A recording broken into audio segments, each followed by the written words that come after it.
ਸਿੰਘ ਜੀ। ਹਾਂਜੀ ਹਾਂਜੀ। ਉਹ ਸਾਹਮਣੇ ਦੀਦੇ ਨਾ ਪਾਪੂਲਰ। ਹਾਂ ਹਾਂ ਹਾਂ, ਬਸ ਉਹ ਪਾਪੂਲਰ ਦੇ ਮਗਰਲੇ ਪਾਸੇ ਆ। ਅੱਛਾ ਅੱਛਾ ਅੱਛਾ, ਤੁਸੀਂ ਇੱਧਰ ਆਏ ਆ। ਆਏ ਆ, ਤੁਹਾਨੂੰ ਕੀ ਲੱਗਾ ਮੈਂ ਉੱਦੇ ਦਵਾ ਮੋੜ ਕੱਟੀ ਜਾਂਦਾ?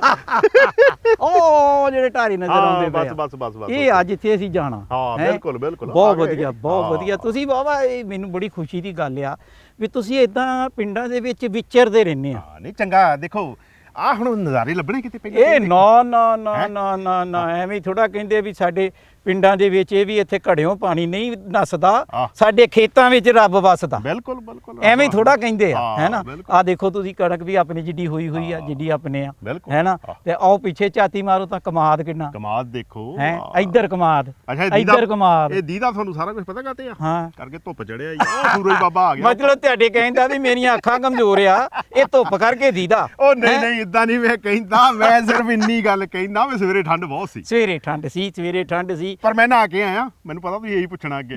ਤੁਸੀਂ ਮੇਰਾ ਮੂੰਹ ਹੀ ਬੰਦ ਕਰਤਾ, ਮੈਂ ਤੇ ਪੁੱਛਣਾ ਹੀ ਸੀ। ਅੱਛਾ, ਕਰਦੇ ਆ ਆਪਾਂ ਗੱਲਬਾਤ ਕਰਦੇ ਆ। ਕਿਸਾਨ ਵੀਰੋ ਤੇ ਭੈਣੋ, ਜੈ ਹਿੰਦ। ਜੈ ਹਿੰਦ ਜੀ। ਅੱਜ ਅਸੀਂ ਆਪਣੇ ਪ੍ਰੋਗਰਾਮ ਦੇ ਸੰਬੰਧ ਦੇ ਵਿੱਚ ਆਏ ਆ ਜ਼ਿਲ੍ਹਾ ਜਲੰਧਰ, ਬਲਾਕ ਭੋਗਪੁਰ। ਇਹਦੇ 'ਚ ਇੱਕ ਪਿੰਡ ਪੈਂਦਾ ਝਾੜਕੇ, ਤੇ ਇਸ ਝਾੜਕੇ ਦਾ ਇੱਕ ਸਾਡੇ ਬਹੁਤ ਸਫਲ ਜ਼ਿਮੀਂਦਾਰ ਹੈ, ਕਿਸਾਨ ਹੈ, ਨੌਜਵਾਨ ਹੈ। ਇਹ ਖੇਤੀ ਕਰਦਾ। ਖੁਸ਼ੀ ਦੀ ਗੱਲ ਇਹ ਆ ਵੀ ਇਹ ਸਾਰੀ ਜੈਵਿਕ ਖੇਤੀ ਕਰਦਾ। ਕਿਉਂ ਤੇਜਪਾਲ? ਬਿਲਕੁਲ ਜੀ ਬਿਲਕੁਲ, ਸਾਰੀ। ਔਰ ਜੈਵਿਕ ਖੇਤੀ ਨਹੀਂ ਇਕੱਲੀ ਕਰਦਾ ਇਹ ਬੰਦਾ। ਇਹਨਾਂ ਦੀ ਇਹ ਵੀ ਖਾਸੀਅਤ ਆ ਵੀ ਇਹ ਜੋ ਆਪਣੇ ਖੇਤਾਂ ਦੇ ਵਿੱਚ ਜੈਵਿਕ ਪੈਦਾ ਕਰਦੇ ਆ, ਉਹਦੇ ਨਾਲ ਨਾਲ ਉਹਨਾਂ ਚੀਜ਼ਾਂ ਦੇ ਪ੍ਰੋਡਕਟ ਬਣਾ ਕੇ ਮੰਡੀਕਾਰੀ ਵੀ ਕਰਦੇ ਆ। ਦੇਖੋ ਆ ਜਿਹੜੀ ਗੱਲ ਆ ਨਾ, ਹਾਂ, ਗੱਲ ਇਹ ਨਹੀਂ ਹੈਗੀ ਵੀ ਅਸੀਂ ਖੇਤਾਂ 'ਚ ਕੀ ਉਗਾ ਲਿਆ ਜਾਂ ਅਸੀਂ ਉਹ ਤੋਂ ਕੀ ਬਣਾ ਲਿਆ। ਜੀ ਜੀ, ਜਦ ਤੱਕ ਸਾਨੂੰ ਮੰਡੀਕਾਰੀ ਨਹੀਂ ਆਉਂਦੀ ਭਾਈ, ਅਸੀਂ ਸਫਲ ਨਹੀਂ ਹੋ ਸਕਦੇ। ਸਫਲ ਕਿਸਾਨ ਉਹੀ ਹੈ ਜਿਹਨੂੰ ਪਤਾ ਹੋਵੇ ਵੀ ਜੋ ਖੇਤਾਂ 'ਚ ਮੈਂ ਉਗਾਇਆ ਜਾਂ ਜਿਹੜੀ ਚੀਜ਼ ਮੈਂ ਬਣਾ ਲਈ ਆ, ਉਹਨੂੰ ਭਾਈ ਥਾਂ ਸਿਰ ਵੇਚਣਾ ਕਿਵੇਂ ਆ ਤੇ ਤੂੰ ਕੀ ਕਮਾਉਣਾ ਆ, ਜਾ ਕੇ ਫਾਇਦਾ ਹੁੰਦਾ ਖੇਤੀ 'ਚ। ਦੇਖੋ ਗੱਲ ਇਹ ਆ ਵੀ ਇਹ ਸਾਡਾ ਅਮਰਜੀਤ ਸਿੰਘ ਵੀਰ ਆ ਨਾ, ਜਿਹੜਾ ਹੈ ਤੇ ਛੋਟਾ ਸਾਡੇ ਤੋਂ, ਪਰ ਕੰਮ ਸਾਡੇ ਤੋਂ ਵੱਡੇ ਕਰਤਾ। ਬਿਲਕੁਲ, ਗੋੜੇ ਬਣਾਉਂਦਾ ਜੀ, ਇਹ ਹਲਦੀ ਇਹ ਬਣਾਉਂਦਾ, ਸਰੋਂ ਦਾ ਤੇਲ ਇਹ ਵੇਚਦਾ, ਉਸ ਤੋਂ ਬਾਅਦ ਇੱਕ ਆਪਣਾ ਆਲੂ ਹੈ, ਉਹ ਵੀ ਸ਼ੂਗਰ ਫਰੀ ਆਲੂ। ਅੱਜ ਕੱਲ ਇਹ ਬਿਮਾਰੀ ਨਾ ਬਹੁਤ ਫੈਲੀ ਆ, ਲੋਕੀ ਲੱਭਦੇ ਆ ਜਿਹੜੀ ਚੀਜ਼ ਖਾਈਏ ਉਹਦੇ 'ਚ ਸ਼ੂਗਰ ਨਾ ਹੋਵੇ। ਬਿਲਕੁਲ। ਤੇ ਇਹ ਸਾਡਾ ਵੀਰ ਉਹ ਵੀ ਕਰਦਾ। ਹੋਰ ਕੀ ਕਰਦਾ ਇਹ ਉਦੋਂ ਹੀ ਪਤਾ ਲੱਗੂ ਜਦੋਂ ਆਪਾਂ ਇਹਦੇ ਨਾਲ ਗੱਲਾਂ ਬਾਤਾਂ ਕਰਾਂਗੇ। ਚਲਿਏ ਫਿਰ, ਚਲੋ ਜੀ ਆ ਜਾਓ।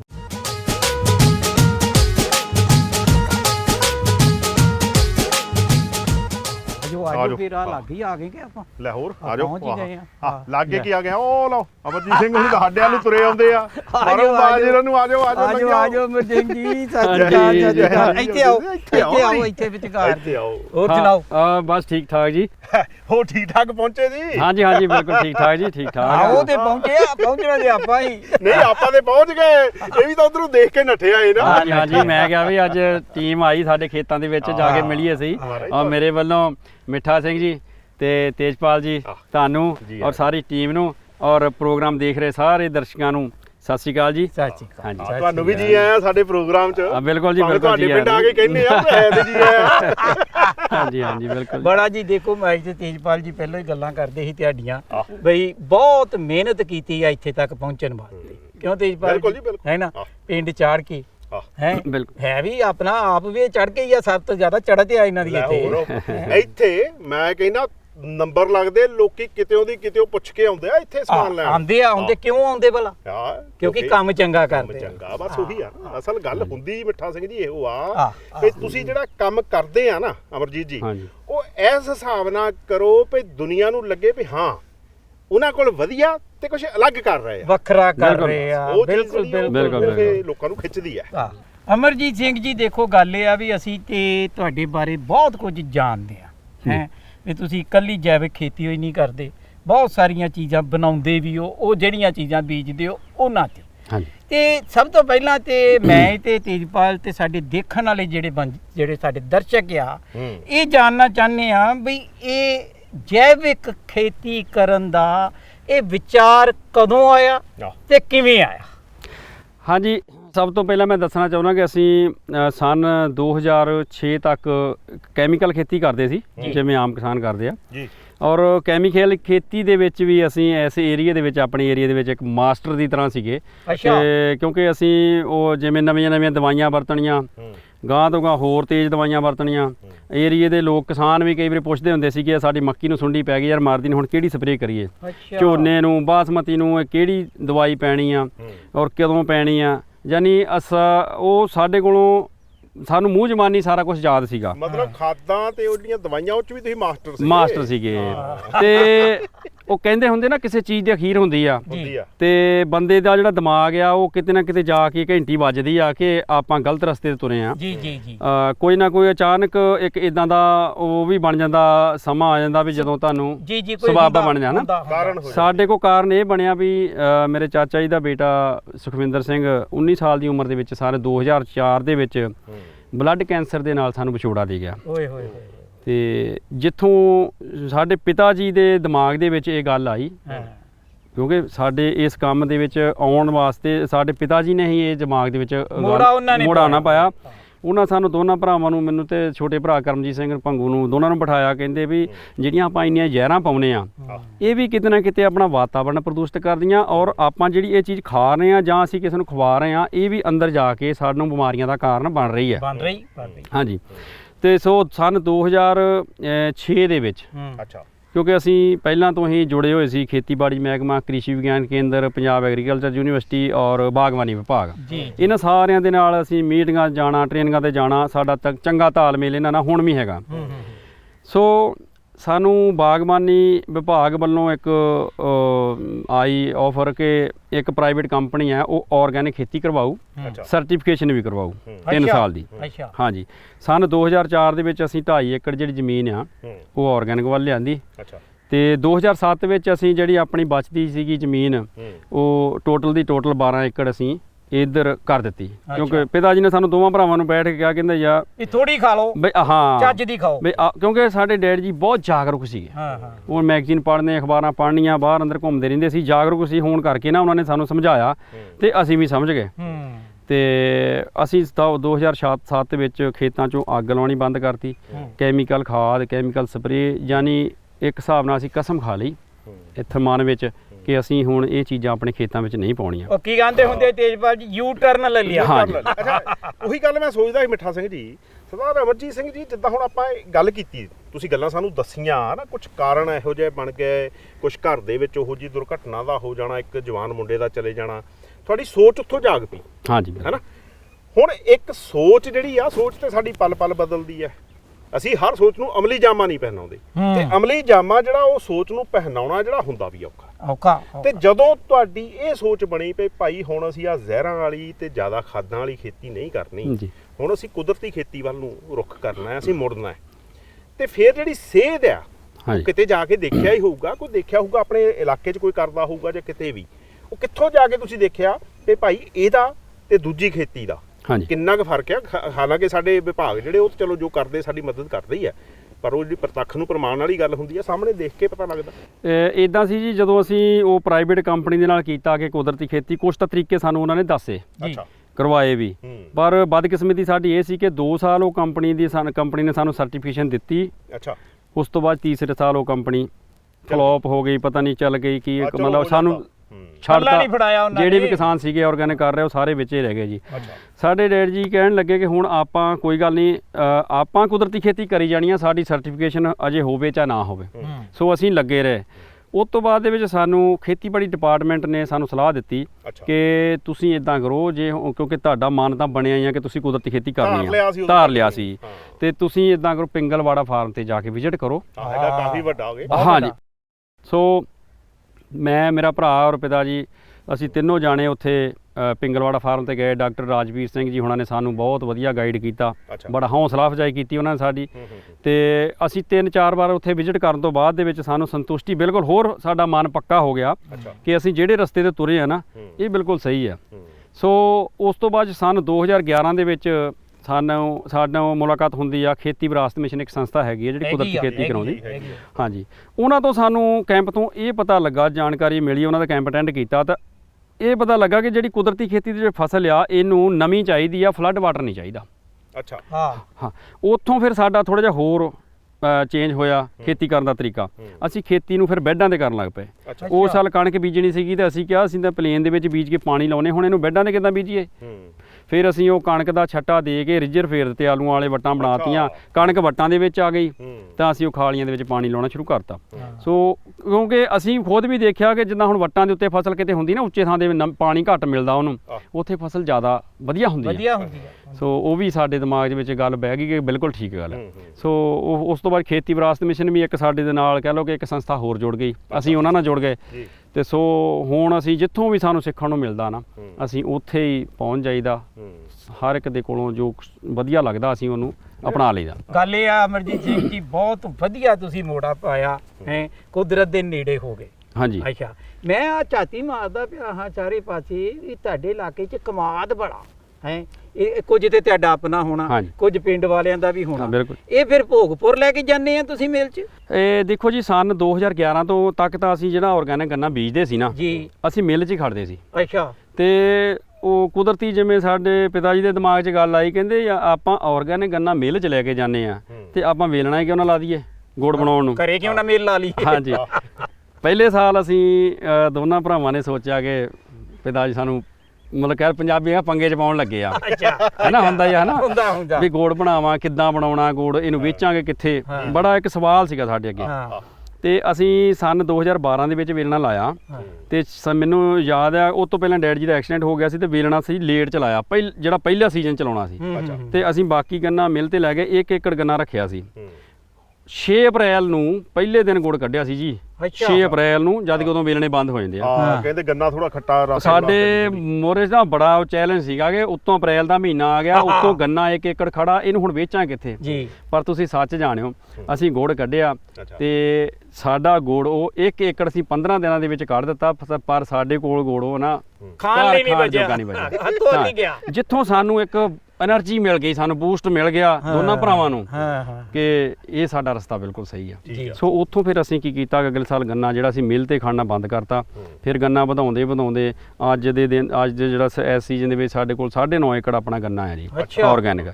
ਤੇ ਹੁਣ ਅਸੀਂ ਵੇਲਣਾ ਵੀ ਵੱਡਾ ਲਾ ਲਿਆ ਤੇ ਬਾਪੂ ਜੀ ਸਾਡੇ ਪਿਤਾ ਜੀ ਸਾਨੂੰ 2017 ਚ ਵਿਛੋੜਾ ਦੇ ਗਏ ਸੀ ਤੇ ਉਸ ਤੋਂ ਬਾਅਦ ਵਿੱਚ ਵੀ ਅਸੀਂ ਉਹਨਾਂ ਦੇ ਬਣਾਏ ਹੋਏ ਰਸਤੇ ਨੂੰ ਅੱਗੇ ਹੋਰ ਵਧੀਆ ਕਰਕੇ ਚੱਲ ਰਹੇ ਆ। ਔਰ ਉਹ ਸਾਨੂੰ ਇੱਕ ਚੀਜ਼ ਸਿਖਾ ਕੇ ਗਏ ਸੀ ਕਿ ਆਪਣਾ ਰੇਟ ਰੱਖ ਲਓ ਚੀਜ਼ ਦਾ, ਫਿਕਸ ਰੇਟ, ਲੇਕਿਨ ਕੁਆਲਿਟੀ ਨੂੰ ਇੱਧਰ ਉੱਧਰ ਨਾ ਕਰਿਓ। ਸੋ ਅੱਜ ਦੇ ਯੁੱਗ ਦੇ ਵਿੱਚ ਹਰ ਬੰਦਾ ਕੁਆਲਿਟੀ ਤੇ ਸਫਾਈ, ਸ਼ੁੱਧਤਾ ਉਹ ਭਾਲਦਾ ਫਿਰਦਾ, ਪੈਸੇ ਖਰਚਣ ਨੂੰ ਤਿਆਰ ਆ, ਉਹ ਚੀਜ਼ ਨਹੀਂ ਮਿਲਦੀ। ਸੋ ਅਸੀਂ ਉਸੇ ਚੀਜ਼ ਤੇ ਹੀ ਫੋਕਸ ਕਰਕੇ ਚੱਲ ਰਹੇ ਆ। ਔਰ ਸਾਡੇ ਕੋਲ ਜਿੰਨੇ ਵੀ ਪਰਿਵਾਰ ਆਉਂਦੇ ਗੁੜ ਲੈਣ ਵਾਸਤੇ, ਕਿਉਂਕਿ ਸਾਡੇ ਕੋਲ ਮਿਡਲਮੈਨ ਨਹੀਂ ਹੈਗਾ ਵਿੱਚ ਕੋਈ ਵੀ, ਸਾਡਾ ਗੁੜ ਸਿੱਧਾ ਹੀ ਪਰਿਵਾਰਾਂ ਤੱਕ ਜਾਂਦਾ, ਉਹ ਆਪ ਲੈ ਕੇ ਜਾਂਦੇ ਸਾਡੇ ਕੋਲੋਂ।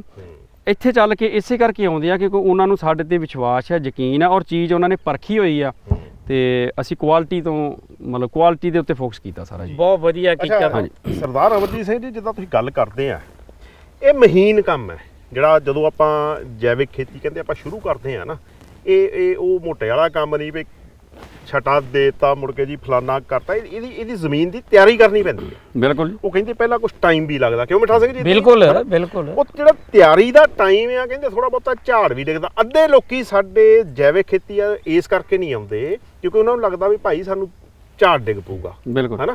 ਉਹ ਕਿੱਦਾਂ ਤੁਸੀਂ ਉਹ ਤੁਹਾਨੂੰ ਕਿੱਦਾਂ ਲੱਗਾ ਵੀ ਪਹਿਲਾਂ ਝਾੜ ਡਿੱਗ ਕੇ ਤਾਂ ਫਿਰ ਬਾਅਦ ਚ ਉਸ ਤੋਂ ਬਰਾਬਰ ਤੇ ਕਈ ਵਾਰ ਕਹਿੰਦੇ ਵੱਧ ਵੀ ਹੋ ਜਾਂਦਾ? ਜਿਵੇਂ ਦੇਖੋ ਨਾ, ਅਸੀਂ ਸਨ 2011 ਤੋਂ ਪਹਿਲਾਂ ਫਲੱਡ ਵਾਟਰ ਲਾਉਂਦੇ ਸੀਗੇ ਤੇ ਪਾਣੀ ਖੁੱਲਾ ਪਾਣੀ ਲਾਉਂਦੇ ਸੀ ਤਾਂ ਦਿੱਕਤਾਂ ਆਈਆਂ। ਜਦੋਂ ਤੋਂ ਸਾਨੂੰ ਪਤਾ ਲੱਗ ਗਿਆ ਕਿ ਜਿਹੜਾ ਖੁੱਲਾ ਪਾਣੀ ਆ ਨਾ ਇਹ ਫਸਲ ਨੂੰ ਝਾੜ ਘਟਾਉਂਦਾ ਆ, ਕਿਉਂਕਿ ਜਦੋਂ ਤੁਸੀਂ ਦੇਖੋ ਕੈਮੀਕਲ ਖੇਤੀ ਵਿੱਚ ਵੀ ਦੇਖ ਲਓ, ਖੁੱਲਾ ਪਾਣੀ ਲਾਉਣ ਤੋਂ ਬਾਅਦ ਚ ਫਸਲ ਪੀਲੀ ਪੈਂਦੀ ਆ, ਫਿਰ ਨਾਈਟ੍ਰੋਜਨ ਪਾਉਣੀ ਪੈਂਦੀ, ਯੂਰੀਆ। ਅਗਰ ਆਪਾਂ ਪਾਣੀ ਤੇ ਕੰਟਰੋਲ ਕਰ ਲਿਆ, ਅਗਰ ਆਪਾਂ ਫਸਲ ਦੀ ਰਹਿੰਦ ਖੂੰਹਦ ਨੂੰ ਖੇਤ ਦੇ ਵਿੱਚ ਮਿਲਾਉਣ ਲੱਗ ਪਏ, ਆਪਾਂ ਹਰੀ ਖਾਦ ਖੇਤ ਦੇ ਵਿੱਚ ਤਿਆਰ ਕਰਕੇ ਕਰਨ ਲੱਗ ਪਏ, ਹਨਾ, ਫਸਲ ਦੇ ਉੱਤੇ ਮਲਚ ਕਰਨ ਲੱਗ ਪਏ। ਸੋ ਇਹ ਕੁਝ ਚੀਜ਼ਾਂ ਹੈਗੀਆਂ ਵਾ ਜਿਨ੍ਹਾਂ ਤੇ ਅਸੀਂ ਜਦੋਂ ਪਹਿਰਾ ਦੇਵਾਂਗੇ ਤੇ ਸਾਡਾ ਜਿਹੜਾ ਫਸਲ ਦਾ ਝਾੜ ਆ ਉਹ ਆਟੋਮੈਟਿਕ ਹੀ ਵਧਣਾ ਸ਼ੁਰੂ ਹੋ ਜਾਂਦਾ। ਸਾਡੀ ਜ਼ਮੀਨ ਜਿਹੜੀ ਆ ਉਹਦੇ ਵਿੱਚ ਆਰਗੈਨਿਕ ਮੈਟਰ ਜਿਹੜਾ ਕੈਮੀਕਲ ਖੇਤੀ ਦੇ ਵਿੱਚ ਉਹ ਖਤਮ ਹੋ ਚੁੱਕਾ। ਸਾਡੀਆਂ ਜ਼ਮੀਨਾਂ ਕੈਮੀਕਲ ਖੇਤੀ ਵਾਲੀਆਂ ਜਿਹੜੀਆਂ ਉਹ ਕੈਮੀਕਲ ਖੇਤੀ ਕਰਨ ਦੇ ਯੋਗ ਵੀ ਨਹੀਂ ਰਹੀਆਂ ਕਿਉਂਕਿ ਉਹ 'ਚ ਆਰਗੈਨਿਕ ਮੈਟਰ ਬਿਲਕੁਲ ਹੀ ਹੈ ਨਹੀਂ, ਕਿਉਂਕਿ ਅੱਗ ਲਾ ਕੇ ਦੇ ਵਿੱਚ। ਸੋ ਸਭ ਤੋਂ ਜ਼ਿਆਦਾ ਫੋਕਸ ਕਰਨ ਦੀ ਲੋੜ ਹੈ ਕਿ ਆਪਣੀ ਜ਼ਮੀਨ ਦੇ ਵਿੱਚ ਆਪਾਂ ਜਿੰਨਾ ਵੱਧ ਤੋਂ ਵੱਧ ਆਰਗੈਨਿਕ ਮੈਟਰ ਪੈਦਾ ਕਰ ਸਕੀਏ, ਜਿੰਨਾ ਰਹਿੰਦ ਖੂੰਹਦ ਆ, ਜਿੰਨਾ ਕੋਈ ਕੁਝ ਦੇਸੀ ਢੇਰ ਆ, ਉਹਨੂੰ ਵੇਸਟ ਡੀਕੰਪੋਜ਼ਰ ਦੇ ਨਾਲ ਤਿਆਰ ਕਰਕੇ ਉਹ ਖੇਤ 'ਚ ਪਾ ਲਓ। ਸੋ ਇਦਾਂ ਦੇ ਕਾਫੀ ਤਰੀਕੇ ਹੈਗੇ ਆ ਜਿਹਦੇ ਨਾਲ ਅਸੀਂ ਆਪਣੀ ਫਸਲ ਨੂੰ ਝਾੜ ਪੂਰਾ ਲੈ ਸਕਦੇ ਹਾਂ। ਔਰ ਕੁਦਰਤੀ ਖੇਤੀ ਦੇ ਵਿੱਚ ਇੱਕ ਚੀਜ਼ ਹੋਰ ਆ ਕਿ ਫਸਲ ਨੂੰ ਥੋੜੇ ਡਿਸਟੈਂਸ ਤੇ ਬੀਜਣਾ, ਵਿਰਲੀ ਬੀਜਣਾ, ਤਾਂ ਕਿ ਸੂਰਜ ਦੀ ਰੋਸ਼ਨੀ ਜਿਹੜੀ ਆ ਜ਼ਮੀਨ ਤੱਕ ਪਹੁੰਚੇ। ਸੂਰਜ ਦੀ ਰੋਸ਼ਨੀ, ਹਵਾ ਆ, ਇਹ ਚੀਜ਼ਾਂ ਜਦੋਂ ਹਵਾ ਜ਼ਮੀਨ ਤੱਕ ਪਹੁੰਚਣਗੀਆਂ ਤੇ ਸਾਨੂੰ ਬਹੁਤ ਸਾਰੇ ਤੱਤ ਇਹਨਾਂ ਦੋਨਾਂ ਚੀਜ਼ਾਂ ਤੋਂ ਹੀ ਮਿਲ ਜਾਂਦੇ ਆ। ਹਾਂਜੀ, ਸੋ ਟੈਕਨੀਕ ਆ ਜੀ, ਥੋੜੀ ਟੈਕਨੀਕ ਅਪਣਾਉਣੀ ਪੈਂਦੀ ਆ। ਜਿਵੇਂ ਸਨ 2011 ਤੋਂ ਪਹਿਲਾਂ ਝਾੜ ਸਾਡਾ ਘੱਟ ਸੀ, ਸਾਨੂੰ ਦਿੱਕਤਾਂ ਵੀ ਆਈਆਂ, ਪਰ ਅਸੀਂ ਕਾਮਯਾਬ ਪਤਾ ਕਿਉਂ ਹੋ ਗਏ? ਕਿਉਂਕਿ ਸਾਡਾ ਪਰਿਵਾਰ ਇੱਕਮੁੱਠ ਸੀ। ਦੋਨੋਂ, ਇਹ ਬੜੀ ਪਤੇ ਦੀ ਗੱਲ ਕੀਤੀ, ਪਤੇ ਦੀ ਗੱਲ ਹੈ ਜੀ। ਦੋਨੋਂ ਭਰਾ, ਡੈਡੀ ਜੀ, ਸੋਚ ਇੱਕ ਸੀ। ਹਾਂਜੀ, ਸੋਚ ਇੱਕ ਸੀ। ਸੋ ਅੱਜ ਦੇ ਯੁੱਗ ਦੇ ਵਿੱਚ, ਅੱਜ ਦੇ ਸਮੇਂ ਦੇ ਵਿੱਚ ਜੇ ਕੋਈ ਕਿਸਾਨ ਪੁੱਛਦਾ ਨਾ ਕਿ ਅਮਰਜੀਤ ਸਿੰਘ ਜੀ ਅਸੀਂ ਕੁਦਰਤੀ ਖੇਤੀ ਸ਼ੁਰੂ ਕਰਨੀ ਆ ਤਾਂ ਕੀ ਕਰਨਾ ਚਾਹੀਦਾ ਪਹਿਲਾਂ ਸਭ ਤੋਂ, ਮੈਂ ਉਹਨਾਂ ਨੂੰ ਇੱਕੋ ਹੀ ਗੱਲ ਕਹਿਣਾ ਹੁੰਦਾ ਕਿ ਸਭ ਤੋਂ ਪਹਿਲਾਂ ਆਪਣੇ ਪਰਿਵਾਰ ਨੂੰ ਮਨਾਓ। ਪਰਿਵਾਰ ਦੇ ਵਿੱਚ ਬਹਿ ਕੇ ਇਦਾਂ ਦੀਆਂ ਗੱਲਾਂ ਕਰੋ ਕਿ ਸਾਡੀ ਵਾਤਾਵਰਨ ਖਰਾਬ ਹੋ ਗਿਆ, ਸਾਡਾ ਕੈਮੀਕਲ ਪੈ ਰਿਹਾ। ਆਪਣੇ ਪਰਿਵਾਰ ਨੂੰ ਆਪਣੇ ਨਾਲ ਜੋੜੋ। ਜਦੋਂ ਤੁਹਾਡਾ ਪਰਿਵਾਰ ਨਾਲ ਜੁੜ ਗਿਆ ਨਾ, ਫਿਰ ਤੁਸੀਂ ਫੇਲ ਨਹੀਂ ਹੋ ਸਕਦੇ। ਮਤਲਬ ਤੁਹਾਡੇ ਕਹਿਣ ਦਾ ਇਹ ਆ ਅਮਰਜੀਤ ਜੀ ਕਿ ਸ਼ੁਰੂ ਦੇ ਵਿੱਚ ਝਾੜ ਘਟਦਾ, ਘਾਟਾ ਨਹੀਂ ਪੈਂਦਾ। ਚਲੋ ਆਪਣੇ ਜੋਗਾ ਤੇ ਹੋ ਹੀ ਜਾਂਦਾ ਨਾ, ਸਾਡੇ ਅਸੀਂ ਕਿਸੇ ਤੋਂ ਮੰਗ ਕੇ ਤੇ ਨਹੀਂ ਨਾ ਖਾਂਦੇ। ਇਹ ਹੌਲੀ ਵੱਧਦਾ ਆ। ਇਹ ਚੀਜ਼ ਜਿਹੜੀ ਆ ਘਟਦੀ ਨਹੀਂ, ਜੈਵਿਕ ਖੇਤੀ ਦਾ ਝਾੜ ਘਟਦਾ ਨਹੀਂ, ਸਮਾਂ ਜ਼ਰੂਰ ਲੱਗਦਾ। ਸਾਡਾ ਜਿਹੜਾ ਘਾਟਾ ਨਾ ਉਹ 2-3 ਸਾਲ ਬਾਅਦ ਸਾਨੂੰ ਰੇਟ ਦੇ ਵਿੱਚ ਕਵਰ ਹੁੰਦਾ। ਹੁਣ ਸਾਡਾ ਗੁੜ ਇਸ ਟਾਈਮ ਅੱਜ ਦੇ ਤਰੀਕ ਦੇ ਵਿੱਚ ਤੁਸੀਂ ਰੇਟ ਦੇਖੋ, 100 ਰੁਪਏ ਕਿਲੋ ਚਾਹ ਵਾਲਾ ਗੁੜ ਹੈ ਜੀ, ਤੇ ਉਹ ਸਾਨੂੰ ਉਹਦੇ ਵਿੱਚੋਂ ਹੀ ਪੈਸੇ ਜਿਹੜੇ ਆ ਪੂਰੇ ਹੁੰਦੇ ਆ। ਸ਼ੱਕਰ ਆ, ਬਰਫੀ ਗੁੜ ਬਣਾਉਨੇ ਆ ਅਸੀਂ, ਵੱਡੀਆਂ ਟੁਕੜੀਆਂ ਵਾਲਾ ਬਣਾਉਨੇ ਆ, ਛੋਟੇ ਕਿਊਬ ਬਣਾਉਣ, ਟੌਫੀ ਟਾਈਪ ਬਣਾਉਨੇ, ਗੁੜ ਬਣਾਉਨੇ ਆ। ਫਿਰ ਸਾਡੇ ਕੋਲ ਅਸੀਂ ਆਪਣੀ ਹਲਦੀ ਬੀਜਦੇ ਆ, ਉਹ ਹਲਦੀ ਪਾਊਡਰ ਤਿਆਰ ਕਰਕੇ ਵੇਚਦੇ ਆ। ਜੇ ਆਪਣੀ ਸਰੋਂ ਹੁੰਦੀ ਆ ਉਹਦਾ ਤੇਲ ਵੇਚਦੇ ਆ ਆਪਾਂ। ਰੇਟ ਮਾਰਕੀਟ ਨਾਲੋਂ ਸਾਡੇ ਵੱਧ ਆ, ਪਰ ਚੀਜ਼ ਚੰਗੀ ਆ, ਪਿਓਰ ਆ, ਸ਼ੁੱਧ ਆ। ਆਲੂ ਆ, ਸਾਡੇ ਵੈਸੇ ਹੀ ਆਦਤ ਆ ਜੀ, ਪੈਸੇ ਭਾਵੇਂ 4 ਵੱਧ ਲੱਗ ਜਾਣ, ਚੀਜ਼ ਚੰਗੀ ਚਾਹੀਦੀ। ਵੈਸੇ ਵੀ ਜੇ ਆਪਾਂ ਸ਼ੁੱਧ ਚੀਜ਼ ਖਾਂਦੇ ਆ, ਉਹੀ ਡਾਕਟਰ ਦੇ ਪੱਲੇ ਨਹੀਂ ਪਾਉਂਦੇ। ਬਿਲਕੁਲ ਖਾਣ ਦੇ ਵਿੱਚ, ਫਿਰ ਵੇਖੋ ਖਾਣ ਦੇ ਵਿੱਚ ਟੇਸਟੀ ਆ। ਸਾਡੇ ਕੋਲ ਜਿਹੜੇ ਪਰਿਵਾਰ ਆਉਂਦੇ ਗੁੜ ਲੈਣ, ਜਦੋਂ ਗੁੜ ਖਾਂਦੇ ਆ, ਗੁੜ ਖਾ ਕਹਿੰਦੇ ਵੀ ਹਾਂ ਸਾਨੂੰ ਪੁਰਾਣਾ ਸਮਾਂ ਯਾਦ ਆ ਗਿਆ, ਜਿਹੜਾ ਪੁਰਾਣਾ ਗੁੜ ਹੁੰਦਾ ਸੀ ਪਹਿਲਾਂ ਬਣਾਉਂਦੇ ਸੀ ਨਾ ਘਰਾਂ ਦੇ ਵਿੱਚ। ਰਸ ਪੀਂਦੇ ਆ, ਕਈ ਡਰਦੇ ਰਸ ਨਹੀਂ ਪੀਂਦੇ ਨਾ, ਵੀ ਮੈਂ ਰਸ ਨਹੀਂ ਪੀਣੀ ਮੇਰੇ ਪਰਿਵਾਰ, ਪਰ ਜਦੋਂ ਰਸ ਦਾ ਗਲਾਸ ਮੂੰਹ ਨੂੰ ਲੱਗਦਾ ਨਾ ਘੁੱਟ, ਆਟੋਮੈਟਿਕ ਉਹਨਾਂ ਦੇ ਅੰਦਰੋਂ ਨਿਕਲਦੇ ਕਿ ਵਾਹ ਸਵਾਦ ਆ ਗਿਆ ਜੀ, ਮਜ਼ਾ ਆ ਗਿਆ, ਵੀ ਆਪਾਂ ਪਹਿਲੀ ਵਾਰੀ ਉਹ ਕਲਾੜੀ ਆਂਦੀ ਆ ਨਜ਼ਰ ਸਾਰੀ ਜਿਹੜੀ ਪਹਿਲਾਂ ਹੁੰਦੀ। ਹਾਂ, ਕਿਉਂਕਿ ਇੱਕ ਤਾਂ ਗੰਨੇ ਨੂੰ ਜ਼ਹਿਰਾਂ ਨਹੀਂ ਪਈਆਂ ਜੀ, ਦੂਸਰਾ ਅਸੀਂ ਗੰਨੇ ਦੀ ਜਦੋਂ ਛਿਲਾਈ ਕਰਦੇ ਆ, ਅਸੀਂ ਠੇਕੇ ਤੇ ਨਹੀਂ ਛਿਲਾਉਂਦੇ, ਲੇਬਰ ਕੋਲ ਦਿਹਾੜੀ ਤੇ ਛਿਲਾਉਂਦੇ, ਗੰਨੇ ਦੀ ਪ੍ਰੋਪਰ ਸਫਾਈ ਕਰਦੇ ਆ। ਫਿਰ ਉਹ ਕੱਚਾ ਗੰਨਾ ਉੱਪਰੋਂ ਲਾ ਦਈਦਾ, ਆਗ ਦੇ ਨਾਲ ਜਿਹੜਾ ਵੀ ਗੰਨਾ ਕੋਈ ਡੈਮੇਜ ਆ ਉਹ ਅਸੀਂ ਉਹ ਕੱਢ ਦਈਦਾ, ਫਿਰ ਜਾ ਕੇ ਕੁਆਲਿਟੀ ਬਣਦੀ।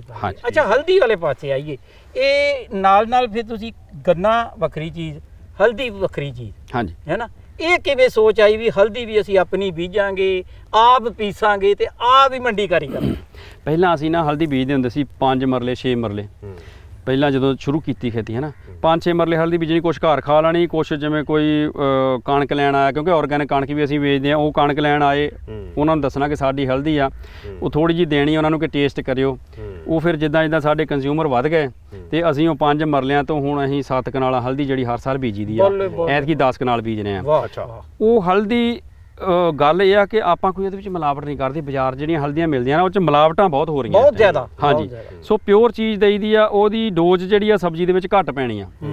ਜੇ ਤੁਸੀਂ ਰੋਜ਼ 1 ਚਮਚ ਵਰਤਦੇ ਆ, ਤੁਹਾਡਾ ਉਹ ਅੱਧੇ ਚਮਚ ਦੇ ਨਾਲ ਜਿਹੜਾ ਸਰ ਜਾਣਾ। ਸੋ ਥੋੜਾ ਬਜਾਈ ਦੇ ਤਰੀਕੇ ਵਾਸਤੇ ਮੈਂ ਦੱਸ ਦਿਆਂ ਹਲਦੀ ਬਾਰੇ।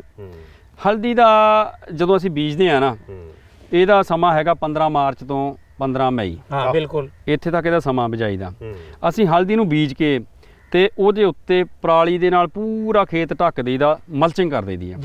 ਹੁਣ ਉਹ ਮਲਚਿੰਗ ਦੇ ਨਾਲ ਇੱਕ ਤਾਂ ਸਾਡੀ ਜ਼ਮੀਨ ਦੇ ਵਿੱਚ ਜਿਹੜੇ ਮਿੱਤਰ ਕੀੜੇ ਆ, ਕਿਉਂਕਿ ਜਿਹੜੇ ਮਿੱਤਰ ਕੀੜੇ ਆ ਨਾ, ਇਹ 35 ਡਿਗਰੀ ਤੋਂ ਉੱਪਰ ਤਾਪਮਾਨ ਹੋਵੇ ਤੇ ਜ਼ਮੀਨ ਦੇ ਉੱਪਰ ਨਹੀਂ ਆਉਂਦੇ।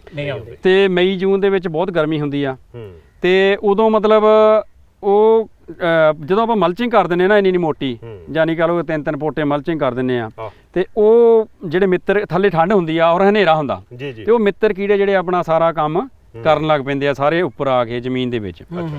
ਉਹਦੇ ਨਾਲ ਕੀ ਹੁੰਦਾ ਕਿ ਇੱਕ ਤਾਂ ਜ਼ਮੀਨ ਪੋਲੀ ਰਹਿੰਦੀ ਆ, ਮਲਚਿੰਗ ਦੇ ਨਾਲ ਮਿੱਤਰ ਕੀੜੇ ਆ ਗਏ, ਮਲਚਿੰਗ ਦੇ ਨਾਲ ਫਸਲ ਜ਼ਮੀਨ ਦੇ ਵਿੱਚ ਵੱਤਰ ਰਹਿ ਗਿਆ, ਉਹਨੂੰ ਸਾਨੂੰ ਪਾਣੀ ਲਾਉਣ ਦੀ ਬਹੁਤੀ ਲੋੜ ਨਹੀਂ ਪਈ। ਫਿਰ ਉਹ ਜਿਹੜੇ ਆ ਜ਼ਮੀਨ ਭੁਰਭਰੀ ਕਰਦੇ ਆ ਮਿੱਤਰ ਕੀੜੇ, ਇਹੀ ਮਲਚਿੰਗ ਜਿਹੜੀ ਆ ਇਹ ਬਾਅਦ ਦੇ ਵਿੱਚ ਗਾਲਣ ਤੋਂ ਬਾਅਦ ਦੇ ਵਿੱਚ ਸਾਡੇ ਖੇਤ ਦੇ ਵਿੱਚ ਆਰਗੈਨਿਕ ਮੈਟਰ ਬਣ ਗਿਆ। ਮਲਚਿੰਗ ਕਰਨ ਦੇ ਨਾਲ ਨਦੀਨਾਂ ਦੀ ਸਮੱਸਿਆ ਹੱਲ ਹੁੰਦੀ ਆ, ਹੈਨਾ। ਸੋ ਅਸੀਂ ਜਿਹੜਾ ਕੋਈ ਨਦੀਨ ਉੱਗ ਵੀ ਪੈਂਦਾ ਨਾ, ਅਸੀਂ ਉਹਨੂੰ ਦਾਤੀ ਦੇ ਨਾਲ ਵੱਢ ਕੇ ਖੇਤ ਦੇ ਵਿੱਚ ਹੀ ਸੁੱਟਦੇ ਨੇ, ਚਾਹੇ ਉਹ ਗੰਨੇ ਦੇ ਵਿੱਚ ਹੋਵੇ, ਚਾਹੇ ਉਹ ਹਲਦੀ ਦੇ ਹੋਵੇ।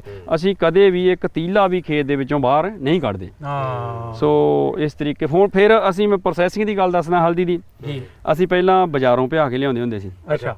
ਹੁਣ ਸਾਰੇ ਆਲੇ ਦੁਆਲੇ ਲਾਗੇ ਪਿੰਡਾਂ 'ਚ ਚੱਕੀਆਂ ਵਾਲਿਆਂ ਨੂੰ ਦੂਜੇ ਤੀਜੇ ਸਭ ਪਤਾ ਵੀ ਇਹ ਆਰਗੈਨਿਕ ਖੇਤੀ ਕਰਦੇ ਆ। ਉਹ ਜਦੋਂ ਹਲਦੀ ਲੈ ਕੇ ਜਾਣੀ, ਬਾਈ ਚਾਂਸ ਬੱਤੀ ਚੱਲ ਗਈ, ਉਹਨਾਂ ਕਹਿਣਾ ਭਾਜੀ ਕੱਲ ਨੂੰ ਆਇਓ। ਤੇ ਸਾਨੂੰ ਬੜੀ ਪਰੇਸ਼ਾਨੀ ਹੋਣੀ ਵੀ ਹੁਣ ਹਲਦੀ ਛੱਡ ਕੇ ਉੱਥੇ ਆਏ ਆ ਤੇ ਕਿਤੇ ਵਿੱਚ ਕੋਈ ਮਿਕਸ ਜਾ ਕੇ ਨਾ। ਅਸੀਂ ਫਿਰ ਚੱਕੀ ਲਿਆਂਦੀ ਜੀ ਘਰ। ਪਹਿਲਾਂ ਛੋਟੀ ਸੀਗੀ, ਆਟਾ ਪੀਣ ਵਾਸਤੇ ਸੀਗੀ, ਉਹ ਵੇਚ ਦਿੱਤੀ ਤੇ ਫਿਰ ਅਸੀਂ ਵੱਡੀ ਚੱਕੀ ਥੋੜੀ ਲਿਆਏ ਆ, ਜਿਹਦੇ ਨਾਲ ਆਟਾ ਵੀ ਪੀ ਹੋ ਜਾਂਦਾ ਤੇ ਹਲਦੀ ਵੀ ਹੋ ਜਾਂਦੀ। ਹੁਣ ਘਰ ਦੇ ਘਰੇ ਹੀ ਇੱਥੇ ਹਲਦੀ ਪੀ ਲਓ, ਲਾਗੇ ਹੋਰ ਕੰਮ ਕਰੀ ਜਾਓ। ਸੋ ਨਾਲੇ ਆਪਣੇ ਅੱਖਾਂ ਦੇ ਸਾਹਮਣੇ, ਨਾਲੇ ਸ਼ੁੱਧ ਚੀਜ਼ ਆ ਜੀ। ਆ ਦੇਖੋ ਜਿਹੜੀ ਅੱਖਾਂ ਦੇ ਸਾਹਮਣੇ ਚੀਜ਼ ਬਣਨੀ ਆ, ਪਿੱਠ ਦੇ ਪਿੱਛੇ ਬਣਨੀ ਆ, ਫਰਕ ਤੇ ਪੈਂਦਾ ਤੇਜ ਪਾਇਆ। ਅੱਛਾ ਸਰਦਾਰ ਰਮਨਜੀਤ ਸਿੰਘ ਜੀ, ਤੁਸੀਂ ਥੋੜੀ ਜੀ ਗੱਲ ਸ਼ੁਰੂ ਕੀਤੀ ਸੀ, ਪਹਿਲਾਂ ਮਿੱਠਾ ਸਿੰਘ ਹੁਣੀ ਵੀ ਗੱਲ ਕਰਦੇ ਸੀਗੇ ਆਲੂ। ਮਿੱਠਾ ਸਿੰਘ ਜੀ, ਹਾਂ, ਤੁਸੀਂ ਆਲੂ ਜਿਹੜਾ ਦੇਖੋ ਸੋਚ ਦੀ ਗੱਲ ਫੇਰ ਆ ਗਈ ਨਾ, ਤੁਸੀਂ ਦੁਨੀਆ ਤੋਂ ਅਲੱਗ ਹੀ ਕੁਝ ਕਰਨ ਦੀ ਕੋਸ਼ਿਸ਼ ਕਰਦੇ ਹੋ। ਜਿਹੜਾ ਆਲੂ ਵੀ ਤੁਸੀਂ ਉਹ ਚੁਣਿਆ ਜਿਹੜਾ ਸ਼ੂਗਰ ਫ੍ਰੀ ਹੈ, ਤੇ ਉਹ ਕਿੱਦਾਂ ਸੋਚ ਆਈ ਵੀ ਭਾਈ ਜੇ ਆਲੂ ਹੁਣ ਮੈਂ ਬੀਜਣਾ ਤੇ ਆਹ ਬੀਜੂਗਾ? ਇਦਾਂ ਨਾ ਗੱਲ ਵੀ ਅਸੀਂ ਜਦੋਂ ਕੈਮੀਕਲ ਖੇਤੀ ਕਰਦੇ ਸੀਗੇ ਤੇ ਪੁਖਰਾਜ ਵੈਰਾਈਟੀ ਹੈਗੀ ਉਹ ਬੀਜਦੇ ਹੁੰਦੇ ਸੀਗੇ, ਉਹਦਾ ਝਾੜ ਵੱਧ ਆ ਉਹਦਾ, ਲੇਕਿਨ ਉਹ ਥੋੜਾ ਜਿਹਾ ਛੇਤੀ ਗਲਦਾ ਉਹਦੇ ਵਿੱਚ, ਕਿਉਂਕਿ ਸ਼ੂਗਰ ਹੁੰਦੀ। ਹੁਣ ਅੱਜ ਦੇ ਯੁੱਗ ਦੇ ਵਿੱਚ ਆਪਣੇ ਜਿਹੜੇ ਪਰਿਵਾਰ ਸ਼ਹਿਰਾਂ ਚੋਂ ਆਉਂਦੇ ਆ ਨਾ ਗੁੜ ਲੈਣ, ਤਕਰੀਬਨ 80% ਪਰਿਵਾਰਾਂ ਨੂੰ ਸ਼ੂਗਰ ਦੀ ਪ੍ਰੋਬਲਮ ਹੈ, ਸਿਆਣੇ ਬਣੇ ਹਨਾ ਸਮੱਸਿਆ। ਉਹ ਫਿਰ ਸਾਡੇ ਕੋਲ ਮੰਗ ਕਰਦੇ ਸੀ ਕਿ ਸ਼ੂਗਰ ਫ੍ਰੀ ਨਹੀਂ ਆਲੂ ਬੀਜੇ। ਅੱਛਾ। ਤੇ ਸਾਡੇ ਵੀ ਆਈਡੀਆ ਆ ਗਿਆ ਕਿ ਆਪਾਂ ਸ਼ੂਗਰ ਫ੍ਰੀ ਬੀਜੀਏ। ਤੋ ਅਸੀਂ ਇਸ ਕਰਕੇ ਹੁਣ ਉਹ ਆਲੂ ਜਿਹੜੇ ਸ਼ੂਗਰ ਫ੍ਰੀ ਆ ਉਹ ਯਾਨੀ 2.5-3 ਕਨਾਲ ਬੀਜੀਦੇ ਆ। 2.5-3 ਕਨਾਲ ਇਹ ਆ ਕਿ ਥੋੜੇ ਪੁੱਟ ਕੇ ਗੁੜ ਦੇ ਨਾਲ ਉੱਥੇ ਰੱਖ ਲਈਦੇ ਆ। ਉਹ ਕੱਚੀ ਹਲਦੀ ਵੀ ਲੈ ਜਾਂਦੇ ਆ ਕੰਜ਼ਿਊਮਰ, ਆਲੂ ਲੈ ਜਾਂਦੇ ਆ, ਹਲਦੀ ਪਾਊਡਰ ਆ, ਇਦਾਂ ਕਰਕੇ ਮਤਲਬ ਸਾਰੀਆਂ ਚੀਜ਼ਾਂ ਥੋੜੀਆਂ ਜਿੰਨੀਆਂ ਵੀ ਹੁੰਦੀਆਂ। ਹੁਣ ਇਸ ਵਾਰੀ ਜਿੱਦਾਂ ਅਸੀਂ ਖੇਤ ਖਾਲੀ ਰੱਖਣੇ ਆ, ਉਹ ਰੋਟੇਸ਼ਨ ਕਰਨੀ ਆ। 3 ਕੁ ਖੇਤ ਅਸੀਂ ਗੰਨਾ ਉਹ ਵੱਢ ਲਿਆ, 3 ਸਾਲ ਹੋ ਗਏ ਸੀ ਗੰਨਾ ਬੀਜਦਿਆਂ ਨੂੰ। ਉੱਥੇ ਅਸੀਂ ਦਾਲਾਂ ਬੀਜ ਰਹੇ। ਓਕੇ, ਅੱਛਾ, ਹਾਂਜੀ। ਹੁਣ ਦਾਲਾਂ ਬੀਜਾਂਗੇ ਉੱਥੇ, ਉਹ ਵੀ ਦੇਸੀ, ਉਹ ਦੇਸੀ, ਔਰ ਉਸ ਤੋਂ ਬਾਅਦ ਬਾਸਮਤੀ ਬੀਜਾਂਗੇ। ਨਾਈਟ੍ਰੋਜਨ ਕਰ ਦੇਣੀ ਨਾ ਇਕੱਠੀ ਬਸ। ਤੇ ਬਾਸਮਤੀ ਦੇ ਚੌਲ ਵੇਚਾਂਗੇ ਬਾਅਦ ਚ, ਫਿਰ ਉੱਥੇ ਗੰਨਾ ਕਰਾਂਗੇ। ਨਾਲੇ ਗੱਲ ਇਹ ਹੁੰਦੀ ਆ ਜੀ ਤੇਜਪਾਲ ਜੀ, ਜਦੋਂ ਆਪਣਾ ਦਰਖਤ ਵੱਡਾ ਹੋ ਜਾਂਦਾ ਨਾ, ਫਿਰ ਉਹਨੂੰ ਸ਼ਾਖਾਵਾਂ ਲੱਗ ਹੀ ਜਾਂਦੀਆਂ ਹੈ ਨਾ, ਕੋਈ ਇੱਧਰ ਜਾਂਦੀ ਆ, ਕੋਈ ਇੱਧਰ ਜਾਂਦੀ ਆ, ਪਰ ਜੜ ਤੇ ਉਹੀ ਰਹਿੰਦੀ ਆ। ਇਸ ਕਰਕੇ ਜੜ ਤੇ ਸਾਡੇ ਕੋਲੇ ਹੈਗੀ ਆ। ਹੁਣ ਇਹ ਜਿੰਨੀਆਂ ਮਰਜ਼ੀ ਸ਼ਾਖਾਵਾਂ ਬਣਾਈ ਜਾਣ, ਸੋਚ ਇਹਨਾਂ ਦੀ ਆ ਜਿਹੜੀ ਉਹ ਜੈਵਿਕ ਖੇਤੀ ਵਾਲੇ ਪਾਸੇ ਆ ਗਈ ਆ। ਅੱਛਾ, ਸਰੋਂ ਦਾ ਫਿਰ ਕਿੱਦਾਂ ਕਰਦੇ ਆ? ਸਰੋਂ ਵੀ ਜਿਹੜੀ ਆ ਨਾ ਜਿੰਨੀ ਕੁ ਬੀਜੀ ਦੀ ਆ, ਕਿਤੇ ਕਿੱਲਾ ਜਾਂ ਘੱਟ ਵੱਧ ਹੋ ਜਾਂਦਾ ਰਕਬਾ, ਉਹ ਅਸੀਂ ਸਰੋਂ ਸਾਰੀ ਜਿੰਨੀ ਘਰ ਰੱਖ ਲਈ ਦੀ ਪਕਾ ਕੇ। ਅੱਛਾ। ਹਾਂਜੀ। ਫਿਰ ਉਹਦਾ ਤੇਲ ਕਢਾ ਕੇ, ਉਹ ਸਾਨੂੰ ਕੋਲੂ ਤੋਂ ਹੀ ਕਢਾਉਣਾ ਪੈਂਦਾ। ਉਹ ਜਾਈਦਾ ਵਾ, ਪਹਿਲਾਂ ਟਾਈਮ ਲੈ ਲਈਦਾ ਵੀ ਅਸੀਂ ਕਢਾਉਣੀ ਆ, ਲਾਗੇ ਬਹਿ ਕੇ ਕਢਾਉਣਾ। ਹਾਂ, ਉਹ ਕੋਲੂ ਵਾਲੇ ਕਹਿੰਦੇ ਭਾਈ ਜਦੋਂ ਤੁਸੀਂ ਆਉਣਾ ਹੁੰਦਾ ਨਾ ਸਾਨੂੰ ਪਹਿਲਾਂ ਦੱਸ ਦਿਆ ਕਰੋ। ਹਾਂ, ਸਹੀ ਗੱਲ ਹੈ, ਕਿਉਂਕਿ ਅਸੀਂ ਛੱਡ ਕੇ ਨਹੀਂ ਆਉਣੀ ਸਰੋਂ।